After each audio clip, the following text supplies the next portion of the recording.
تو قرآن مجید کے لیے وقت نکالنا وہ تو رمضان میں تو سب سے زیادہ آسان ہوتا ہے.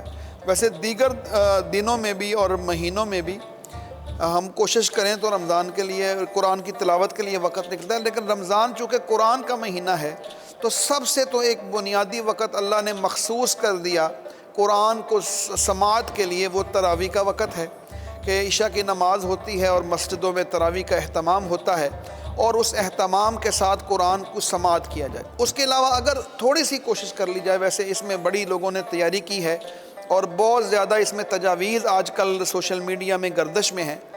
اگر آپ ہر نماز کے ساتھ کچھ ایک وقت مقرر کر لیں، نماز کے شروع ہونے سے پہلے یا نماز کے متصل بعد، مطلب اگر آپ ہر نماز کے ساتھ اگر 4 رکوع پڑھنا شروع کر دیں، زیادہ سے زیادہ اس میں 10 منٹ لگتے ہیں.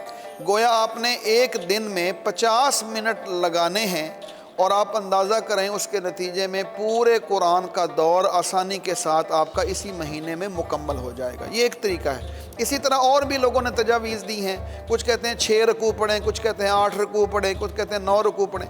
الحمدللہ اہل ایمان کی یہ روایت ہے، ہمارے گھروں میں جو اہل ایمان خواتین ہیں، مرد ہیں، وہ رمضان میں بڑے ذوق سے قرآن مجید کی تلاوت کرتے ہیں اور ایک ایک دن میں کئی کئی پارے پڑھتے ہیں. لیکن جو لوگ مصروف ہیں وہ اگر اس تجویز پر عمل کر لیں کہ ہر نماز کے ساتھ ایک وقت، تھوڑا سا وقت، اگر 10 منٹ ہر نماز کے ساتھ قرآن کی تلاوت کے لیے مختص کر لیے جائیں تو اپنے سارے معاملات بھی ساتھ انجام دیں تو آپ رمضان کے بعد دیکھیں گے پورا قرآن مجید آپ نے آرام سے توجہ سے اس کو پڑھ لیا ہوگا. اسی طرح ضروری یہ ہے کہ قرآن مجید کا ترجمہ سیکھا جائے، اس کا فہم سمجھا جائے. اس کے لیے بہت سارے پروگرامات ہو رہے ہیں، آن لائن ہے، ٹی وی پر، اس طرح یوٹیوب ہے، بہت ساری سہولیات موجود ہیں اور خود کتابیں لکھی گئی ہیں تفاسیر کے اوپر. تو کچھ وقت اس کو بھی دینا چاہیے جس میں ترجمہ پڑھا جائے، اس کو سمجھ کر دیکھا جائے تاکہ پھر عمل کرنے میں آسانی ہو اور قرآن کے حقوق کو ادا کیا جا سکے. بہت شکریہ ڈاکٹر حافظ ساجد اقبال صاحب، بہت خوبصورت رہنمائی فرمائی آپ نے. ناظرین، جس طرح آپ جانتے ہیں کہ ہمارے ساتھ موجود ہے مولانا احمد الرحمان صاحب، تو آپ سے میرا یہ سوال ہے کہ رمضان میں کس طرح سے سحری اور افطاری میں ہمیں پڑوسیوں کا اور غریبوں کا خیال رکھنا چاہیے؟ بہت ایک اہم سوال ہے. بسم اللہ الرحمن الرحیم. جیسا کہ یہ معلوم ہے کہ رمضان المبارک میں تمام چیزوں کا ثواب جو ہے وہ بڑا بڑھ جاتا ہے، یعنی 70 گنا جو ہے اس کا یعنی ثواب بھی بڑھ جاتا ہے. اور رمضان المبارک کا مہینہ ایک اس طرح کا ہے کہ جس میں یعنی عبادات اور شیاطین کو جب قید کر دیا جاتا ہے تو عبادات کا زور بھی بہت زیادہ بڑھ جاتا ہے. اور ایک دوسری چیز ہوتی ہے نفس، تو نفس جو ہے وہ اس کے اوپر بھی جو یہ سختی آتی ہے وہ بھی روزہ رکھنے کی وجہ سے، یعنی بھوکا رہنے کی وجہ سے آتی ہے. تو رمضان المبارک کا مہینہ اس طرح کا ہے کہ اس میں آپ اگر زیادہ سے زیادہ باقی عبادات کے ساتھ، اس کا ایک مقصد یہ بھی ہے کہ دوسرے لوگوں کا خیال رکھا جائے. اسی کے تحت جو ہے وہ زکوٰۃ بھی دی جاتی ہے کہ تاکہ دوسرے لوگوں کا زیادہ سے زیادہ خیال رکھا جائے. رسول اللہ صلی اللہ علیہ وسلم کا ارشاد ہے، خیرکم خیارکم من اطعم الطعام، کہ تم میں سے بہترین وہ ہے کہ جو دوسروں کو کھانا کھلائے. تو لوگ یعنی زکوٰۃ تو یعنی دیتے ہیں، غریبوں کا خیال بھی رکھتے ہیں، لیکن اس میں یعنی میری رائے کے مطابق کہ اگر آپ جو ہے یعنی غریبوں کا اگر آپ خیال رکھ رہے ہیں، کوئی صدقہ وغیرہ اگر آپ کر رہے ہیں یا آپ جو ہے زکوٰۃ دے رہے ہیں، تو اس میں ایک ہوتا ہے کہ زکوٰۃ کی ادائیگی، پھر اس کے اندر دوسری چیز یہ ہے کہ مستحق شخص تک بھی پہنچائی جائے. تو اسی لیے زکوٰۃ میں بھی آتا ہے کہ سب سے پہلے اپنے قریبی رشتہ داروں کا خیال رکھنا چاہیے. یہ اس بات کا جو ہے یعنی لنک میں اسی کے ساتھ یعنی کہ جو ہے نا ابھی جو ہے میں ملاتا ہوں کہ سحری اور افطاری میں غریبوں کا خیال کس طرح رکھیں. جس طرح یعنی زکوٰۃ میں حکم ہے کہ قریبی رشتہ داروں کا سب سے پہلے خیال رکھیں، اسی طرح جو ہے سحری اور افطاری میں اپنے محلے سے شروع کریں، اپنے علاقے سے شروع کریں. اس میں آپ دیکھیں کہ کون سے غریب لوگ ہیں، ان کے رمضان المبارک سے قبل ہی ایک جو ہے یہ فہرست جو ہے وہ ولی آپ بنا لیں، ٹھیک، ان کے گھروں میں راشن وغیرہ پہنچانے کا انتظام کیا جائے. اسی طرح افطاری میں بھی یعنی آپ پہلے بھی دے سکتے ہیں رمضان المبارک سے قبل بھی، اور اسی طرح عین موقع پر بھی. یعنی کچھ سفید پوش لوگ بھی ہوتے ہیں کہ جو سوال وغیرہ نہیں کرتے، تو ان کی عزت نفس کا بھی خیال رکھتے ہوئے ان کے گھروں تک راشن اور افطاری کا اور سحری کا سامان پہنچانا چاہیے۔ جی بالکل، بہت شکریہ ڈاکٹر صاحب۔ آپ سے میرا اگلا سوال یہ ہے کہ سنت کے مطابق سحری اور افطاری کا کیا طریقہ کار؟ بہت اہم سوال ہے یہ۔ ایک تو ہمیں اس بات کو سمجھنے کے لیے اس پس منظر، اس ماحول کو سمجھنا ہوگا جس میں رسول اللہ صلی اللہ علیہ وسلم اور ان کے صحابہ کرام رضوان اللہ علیہ مجمعین جو ہیں وہ موجود تھے۔ یاد رکھیے کہ اس دور میں بہت سادگی تھی اور اتنی نعمتیں میسر نہیں تھیں جتنی نعمتیں کھانے پینے کے حوالے سے اور تکلفات کے حوالے سے آج ہمارے سامنے موجود ہیں۔ پہلی بات یہاں سمجھیں کہ رسول اللہ صلی اللہ علیہ وسلم نے فرمایا تسحروا فإن من السحر لبرکہ، سحری کھایا کرو اس لیے کہ سحری جو ہے وہ بابرکت کھانا ہے۔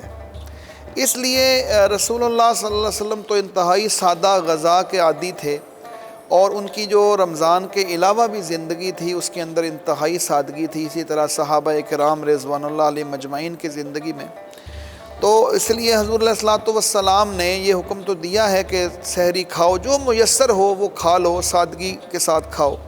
آج کل کے طبیب حضرات کا بھی یہی خیال ہے کہ رمضان کے مہینے میں ہمیں اپنی روٹین کی غذا کو بہت زیادہ تبدیل نہیں کرنا چاہیے، وہ الٹا صحت کے لیے نقصان دہ ہوتی ہے۔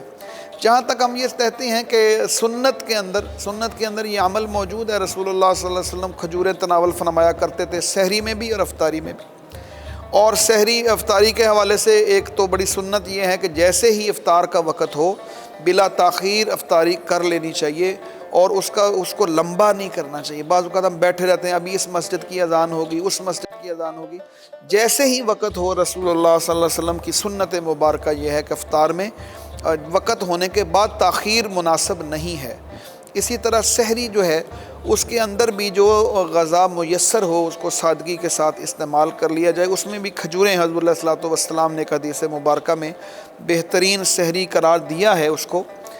اب اس سنت کی روشنی میں اگر ہم دیکھیں تو ہمیں یہ کوشش کرنی چاہیے کہ سادہ غذا کھائیں، اور اس سادہ غذا کے ساتھ اپنے جس طرح یہ پہلی مولانا احمد الرحمن صاحب نے اس پر روشنی ڈالی ہے کہ اپنے ارد گرد لوگوں کا بھی خیال رکھیں۔ آج کل ہمارا مسئلہ یہ ہو گیا ہے کہ بہت زیادہ مرغن غذائیں اور بہت زیادہ تکلفات کر لیے جاتے ہیں، اور کھانا ضائع بھی ہوتا ہے، بچ بھی جاتا ہے، اور ہمیں یہ خیال بہت کم ہوتا ہے کہ ہمارے محلے کے اندر عزیزوں رشتہ داروں کے اندر کون لوگ ہیں جو لوگ کچھ بھی نہیں ہیں، ان کے پاس نعمتیں موجود نہیں ہیں۔ ویسے تو ایک اور بات یاد رکھیں، حضور علیہ الصلوۃ والسلام نے ارشاد فرمایا ہے کہ رمضان میں یزاد رزق المؤمن فیہ، اللہ رب العزت مومن کے رزق میں اضافہ کر دیتے۔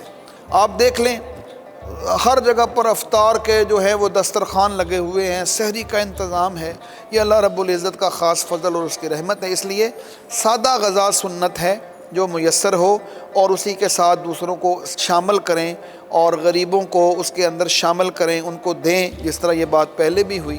تو ہمیں یہ کوشش کرنی چاہیے کہ اس انداز میں چیزوں کو لے کر چلے جائیں۔ اور یہ جو بات ہے رسول اللہ صلی اللہ علیہ وسلم نے فرمایا کہ دوسروں کو بھی اپنی افطاری کے اندر شریک کرو، اتنا زیادہ اجر و ثواب حضور علیہ الصلوۃ والسلام نے اس کا بیان فرمایا کہ صحابہ فرماتے تھے ہمارے پاس تو کچھ زیادہ چیزیں نہیں ہیں، جیسے میں نے شروع میں عرض کیا تھا کہ اس دور میں اتنی زیادہ سہولیات موجود نہیں تھیں، تو حضور علیہ الصلوۃ والسلام نے فرمایا پانی کا گھونٹ بھی پلا دو اگر کسی کو تم افطاری کے لیے، تو اللہ رب العزت تمہارے بہت زیادہ ثواب کا باعث ہوتا ہے۔ آقا علیہ الصلوۃ والسلام سے مسنون دعائیں ہیں، افطر عندکم الصائمون واکل طعامکم الابرار وصلت علیکم الملائکہ۔ حضور علیہ الصلوۃ والسلام نے فرمایا کسی کے ہاں جا کے افطاری کرو تو اس کے لیے یہ دعا دو، یہ مسنون الفاظ جو میں نے آپ کے سامنے پڑھے، تو اس کا مطلب یہ ہے افطر عندکم الصائمون، تمہارے ہاں روزے داروں نے جو ہے وہ افطاری کی، واکل طعامکم الابرار، نیکوکاروں نے تمہارا کھانا کھایا، اور اسی طرح وصلت علیکم الملائکہ، فرشتوں نے تمہارے اوپر سلامتیاں بھیجی۔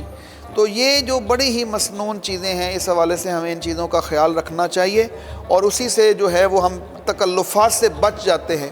تو بہرحال ہمیں کوشش کرنی چاہیے کہ سنت کے مطابق چیزوں پر عمل کرنے کی کوشش کریں. بہت شکریہ ڈاکٹر حافظ ساجد اقبال صاحب، بہت خوبصورت طریقے سے آپ نے رہنمائی فرمائی. ناظرین یہاں لیتے ہیں ایک بریک کے بعد واپس آتے ہیں، کہیں مت جائیے گا. السلام علیکم ورحمۃ اللہ.